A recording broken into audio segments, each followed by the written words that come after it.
is going to be the first of such recordings or podcasts. I don't know how you would call it. As the title suggests, I'm here mainly to discuss or to give my um,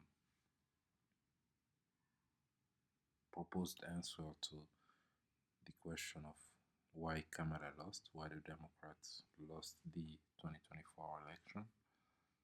Um, just as an introduction anecdotes, today President Trump was received by President Macron in France um, for the re-inauguration, I guess you could call that, of the Cathedral of Notre Dame, which I mean basically cements the result of the 2024 election, right? Um, International recognizability being one of the hallmarks of um, institutionalized power. I guess that cemented. So I mean, it had already been the case for weeks, but that just cemented. So why did the Democrats lose? Why did Kamala lose? So I guess I will start by discussing something that I've been a phenomenon that I've been observing um, on the right, that is on the Republican side, which is misguided in my opinion. And by the way, a lot of camps are misguided, I think, about their observations and their analysis of the Biden campaign and I mean the Harris campaign and the Trump's campaign. I mean, there are so many analyses that are just debased from reality. I mean, there are many commentators are speculating about things that just do not map well with the reality of how those two candidates campaign. And we'll start a discussion with the Republicans. So that's my personal opinion. Trump ran one of the worst campaigns I've ever seen. And it's not even close. I mean, it was demented, it was full of anger, it was promising retribution against American citizens, which is a crazy concept. Like to be running on that, it is insane.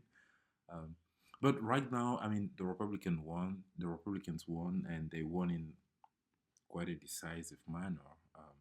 One that doesn't really leave any room for, um, for contestation or for debate, and I recognize that. But what has happened since then is that Republicans suddenly feel vindicated on all of their, I guess, their societal propositions, right? All their political propositions. So right now they feel like Trump winning the election means that the American public is with them on questions concerning, for example, Medicare or the social safety nets, to speak broadly, um, women's rights, specifically abortion rights, um, LGBT rights like anti-gay rights and things of that matter. And I just want to say, I don't think that's the case. I mean, there are many polls that track that instead of tracking politicians' support, do track um, policy support among the public. And those polls, and it's been the case for years, by the way, just show that the American public is ready for more progressive politics and uh, definitely not conservative politics.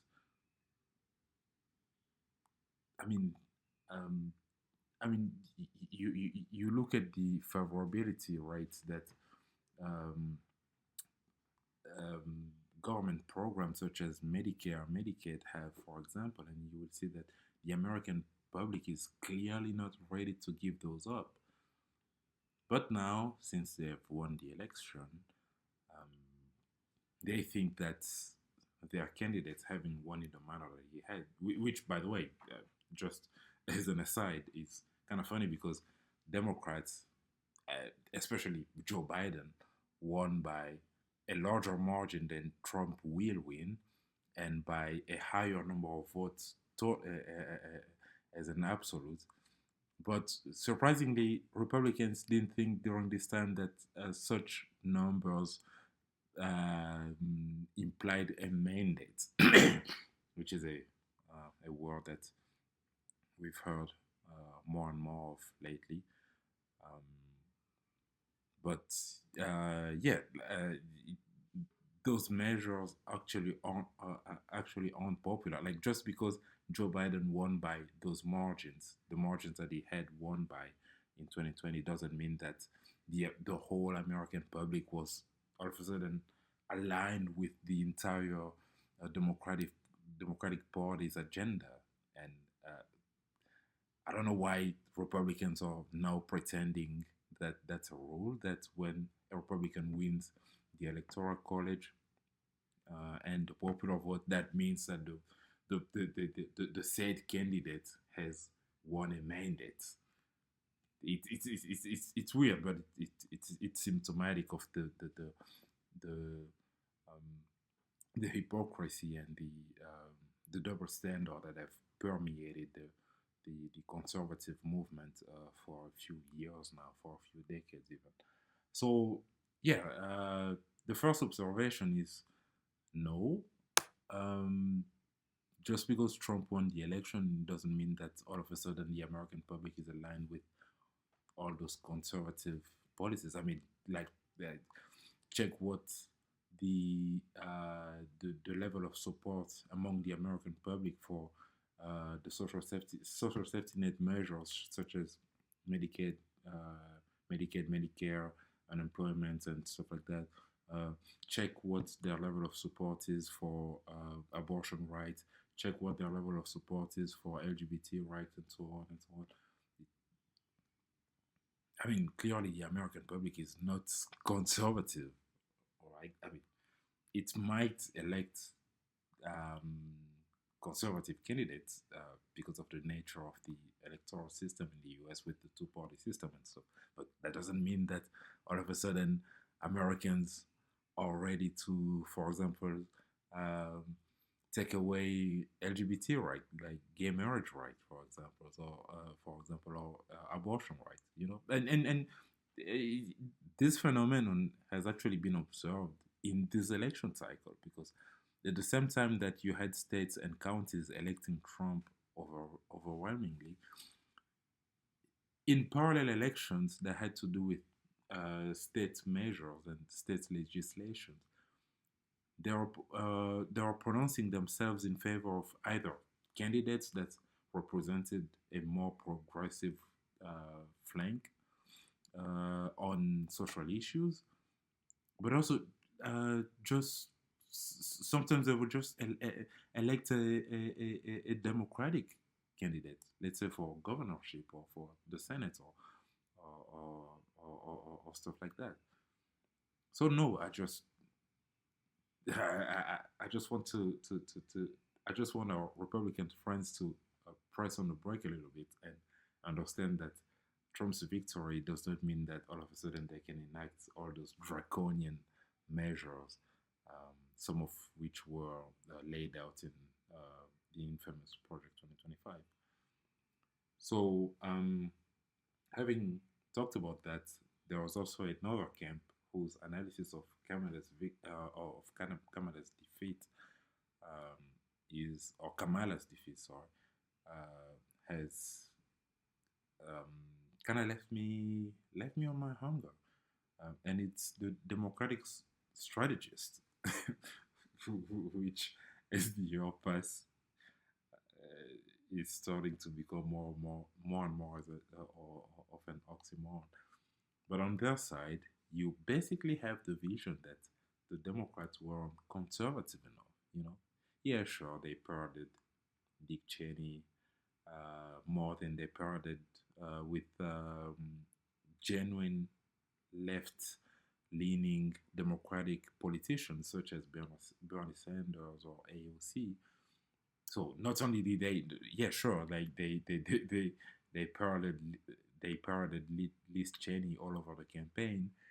They, I mean, Kamala was out there talking about appointing Republicans into her cabinet. I mean, she ran a pretty conservative campaign when it came, for example, to the issue of guns or to the issue of the border. But no, apparently there are some. I open the air quotes here. Democratic strategists, and I close them, thinking that somehow she wasn't right leaning enough, you know. And the proposed solution is that, well, Kamala was too woke, right? She was too pro trans people. She was too she was talking about race too much. She was bringing up her race too much. She was bringing up her gender too much. And to those people, I mean, in the introduction to my commentary, I mentioned I mentioned people whose commentary just didn't seem to map well with reality. And I mean, those democratic strategists definitely belong to that category because it's like, what are you talking about? What are you talking about? Kamala never mentioned her race in her campaign. She didn't, or at least she didn't make a big deal out of it, right? She didn't make a big deal out of it, or out of her gender. She avoided talking about the trans issue among the many um, among the many issues that are dear to her base that she decided to ignore, preferring a strategy turned towards trying to win some of the moderate Republicans, which she didn't already win much of them. But anyways, sorry, you guys are gonna have to excuse me because I'm sniffing a lot because I have a running nose. I'm sorry about that. It's chilly over here. Um, so yeah, I to go back to to the issue, I just don't see what people mean when they say that Kamala ran a woke campaign. I mean that is just not true. That is just not true. That is just not true. So I think that opinion deserves to be thrown into the trash bag. This is just the opinion of somebody that's judging the campaign according to the popular image of the Democratic Party or the caricatural image of the Democratic Party. No, she didn't run a woke campaign. Stop saying that. It's just not true. So, what then was at the root of Kamala's demise during the presidential election? Well, I mean, it's that old quote, right? It's the economy, stupid. Um, right now, the American economy, although it's good, it's doing well according to macroeconomic standards, macroeconomic factors. I mean, the inflation rate is down compared to what it was when Trump left office. Um, the GDP growth rate has risen um, over the last few years. I mean, pretty reassuring signs. Um, I think even the rate of increase of the debt has decreased, if I'm not mistaken. Don't quote me on that. I need to double check that one. So, I mean, the stock market is at an all time high. So, although there are some signals indicating that the economy was headed towards the right direction, it is still true that for many people, especially working class people, um, life hasn't been easy during this last few years. People are complaining, people are hurting about the prices of some basic commodities, groceries, gas, and stuff like that. Um, and ultimately, I think that's what cost the Democrats the election. It's the fact that they were never able to tame the beast of inflation to the point where people could at least stop hurting when it comes to those basic necessities. Um, it's actually funny because I recently saw an article of somebody making the points that had the original um, um, Build Back Better bill being adopted, um, Biden or Kamala in this case, in this case, would have won the election. Basically, the argument was that if all of the provisions in Build Back Better were adopted and executed on, um, there would have been real benefits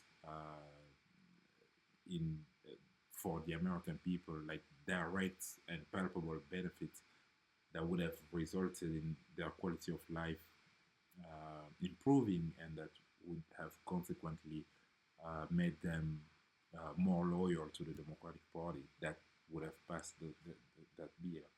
Um, so that's kind of a that's kind of an ironic point because that would then mean that uh, Senator Bill Manchin and Senator Kristen Sinema single-handedly torpedoed Kamala's campaign. But I mean, I'm sure. I guess it's an argument, but I don't really. I'm not really gonna put all my eggs in that basket. But suffice is to say that yeah, people are hurting, and people needed a change, and people needed, especially, a way to sanction the current administration. And Kamala, um, as much as she did a pretty good campaign, in my opinion, was never able to. She was never able to, you know, convince people that things were gonna get better. That she had, or rather, that the current state of the inflation was going to be controlled and ultimately be overturned to the point that people would have really started to um, see their money, their hard-earned money, work. Um, so ultimately, I think that's what cost her the election. Um, and this brings me to the reason why. I mean, that is the parallel. Um, it's the parallel question that you have to ask when you ask why did Kamala lose the election. You need then to talk about why Trump won the election, and that is my personal. That is, this is my personal. How can I say? My personal guess. Um, but I think that Trump was able to do something that Kamala was never going to do, or it would have been very difficult for her to do. And it, put simply, it would have been to name the monster, quote unquote.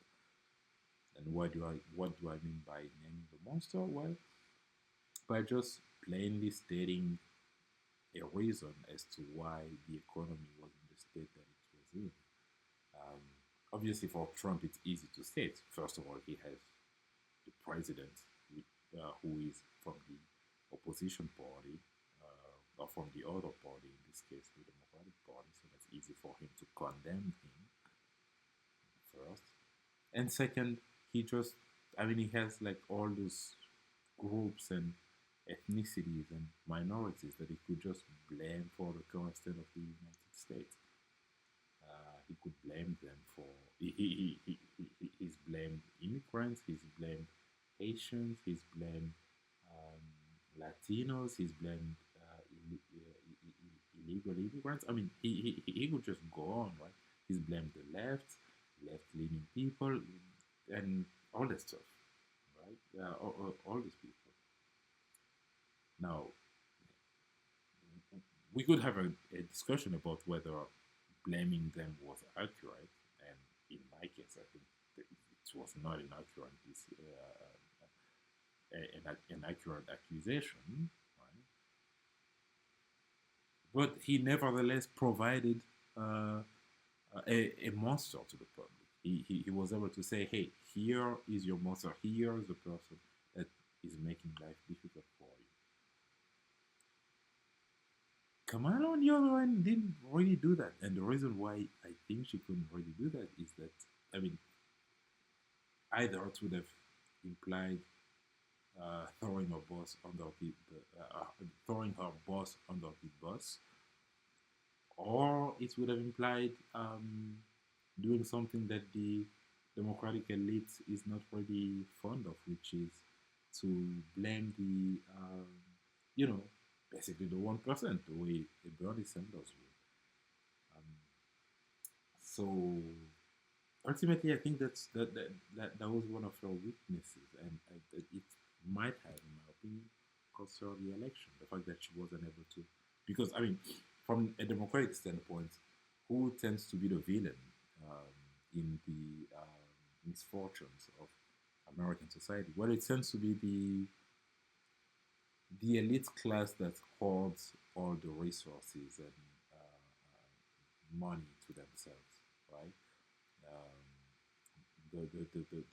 the class that retains as much resources as they can, the class that um, um, distributes favors among themselves, neglecting the rest of the country, right? Especially the working class, the class that ultimately, I mean, doesn't pay adequately the working class or cheats the working class or, um, ultimately exploit them, one could say, Um, and yeah, and Kamala wasn't able to name that monster, right? Being uh, the vice president of the incumbent president, well, all she could really do was to say things are in the right on the right track, and when I get into power, I'm gonna make sure that that promise gets fulfilled, right? But it presupposes that plan has as a prerequisite to say that things are well, because she almost has no choice in that situation, because she is part of that administration as the vice president. I mean, even if like we all know that the vice presidency isn't that powerful a role, and everyone knows that. I don't know why people are all of a sudden pretending that the vice president has all those powers now, right? Because you have people, for example, questioning why she didn't put into place some of the proposals she was making during the campaign. And it's like, yeah, well, because she's the vice president, she's not the president, right? Like, she yeah. Like the vice presidency is has that reputation to be a pretty ineffective role, right? But all of a sudden, I mean, now like during the campaign, people pretended that she was basically like the United States Prime Minister, which she wasn't, right? But yeah, um, so yeah, given the nature of her position within the administration, even if, like as I said, that position, or rather the power of that position was overinflated during the campaign, but she couldn't really name the monster, right? Not only that, she had to state, she had to at least state that the economy was doing good. And look, she had her argument, she had her chart showing the progress of the economy of the US's economy. But the thing is that people couldn't relate to that because, I mean, as much as you may have beautiful charts showing green and green and green, somebody that's struggling to pay groceries isn't really going to pay attention to that, right? So yeah, she couldn't do that given her position, and she was never going to name the monster because she because naming the monster in this case would have been to denounce the one person else, basically, quote unquote, and that is also something that she wasn't going to do, right? One could even argue that's not something that any politician could do, except people like Bernie Sanders. So yeah, I think if I could give my opinion, I would say that um, somebody like Bernie Sanders would have had more chance. I mean, Bernie Sanders kind of likes political. He likes the political killer instinct that could have had him, for example, if he was, let's say, if he had been nominated to be the Democratic candidate. Let's say, for example, the Democratic Party had chosen to elect their nominee through the normal process instead of having this Kamala's coronation. Which, by the way, I'm not um, downgrading in any sense. I think even if she ran, given the support of the Democratic base, I think she would have won the nomination even if they went the regular way. But the thing that the asset that somebody that Bernie Sanders had that Kamala Kamala Harris doesn't have and didn't have was that she just couldn't name the monster.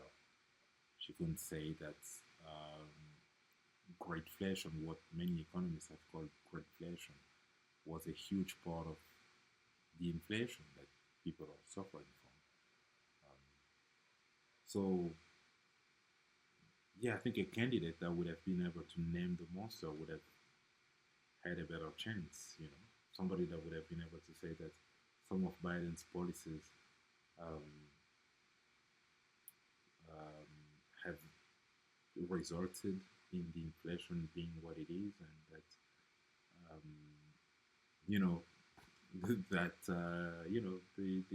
that inflation was a huge part of inflation, and that as a result, the one person was um, deserved to be taxed or had to be taxed to alleviate this problem.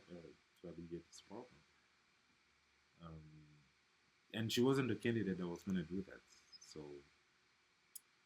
yeah, ultimately, I think that's why she lost. She lost because, and if I can summarize my whole answer in a couple of sentences, it would be that people were hurting, and she wasn't able to name or to provide even a suspect list of why they were hurting.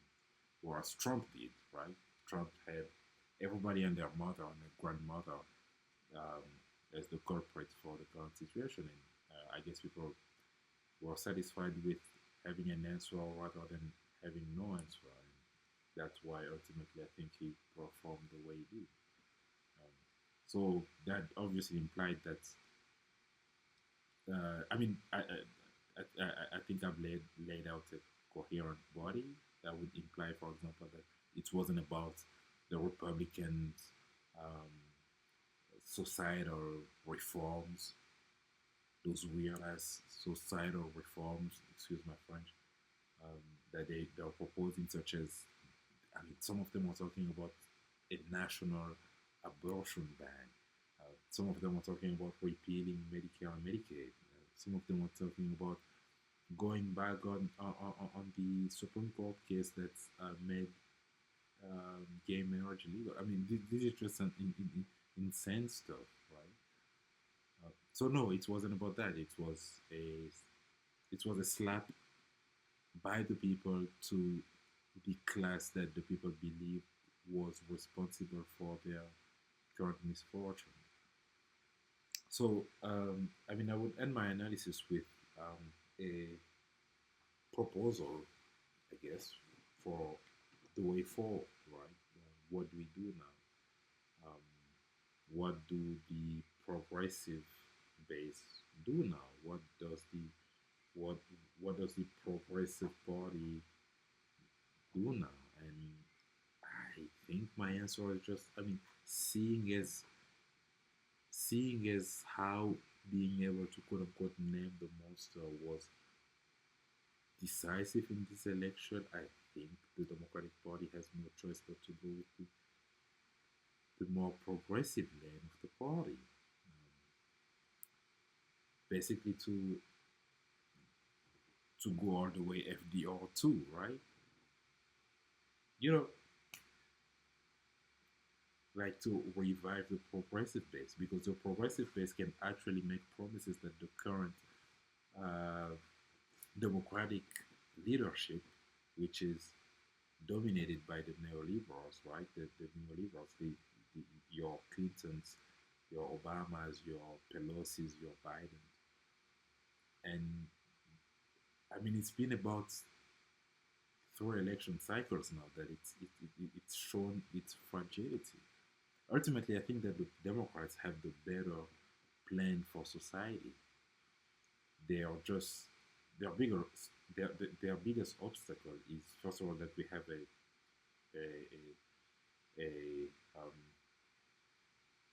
a demagogue, right?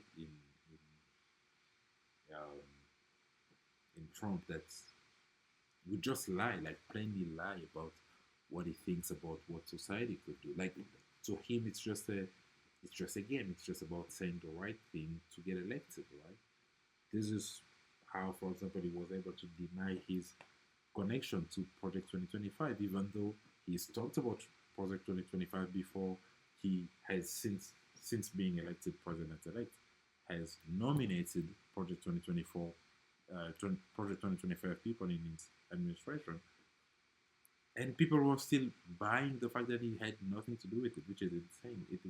That's one of those things that only him is able to get away with, I guess. Which is a pity, which says a lot about the American electorate, I guess, but whatever. Um, so I think the only way you really counter that is with actual progressive politics, and you do that by pushing forward the progressive lane of, of your party.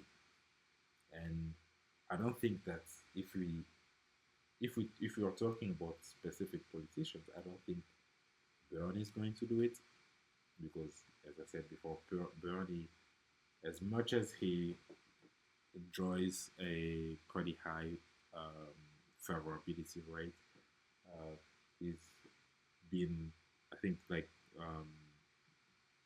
there are several polls that have him as the most popular senator in the country, and that's been the case for years. So as much as he enjoys that popularity, he just lacks the political killer instinct. To cite um, Logan Royd in Succession, he's just not a killer. And that's important in politics. I'm sorry. So I don't think it's going to be Bernie.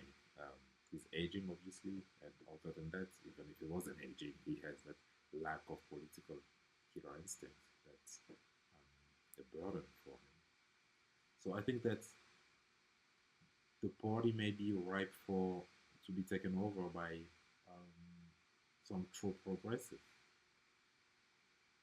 Yeah, that's why that's what I sincerely think. So I think the progressive lane of the party should be bold now. Should be making their voice heard um, without shame, without limit, with in a bold fashion. You know, I really think that um, I really think that is the ultimate weapon against um, what the Republican Party is morphing into. So yeah, let's bring back FDR. Let's bring back the spirit of FDR. Let's be progressive and in a bold fashion, in an unapologetic fashion, and um, yeah. So I think that is the way forward for the political for the Democratic Party. So yeah, that's really all I had to say. That's my comments. That's why I think Kamala lost. That's what I think Trump won, and that's what I think will um, help the Democratic Party regain um, their edge over the Republican Party. Thank you for having listened to me, and take care.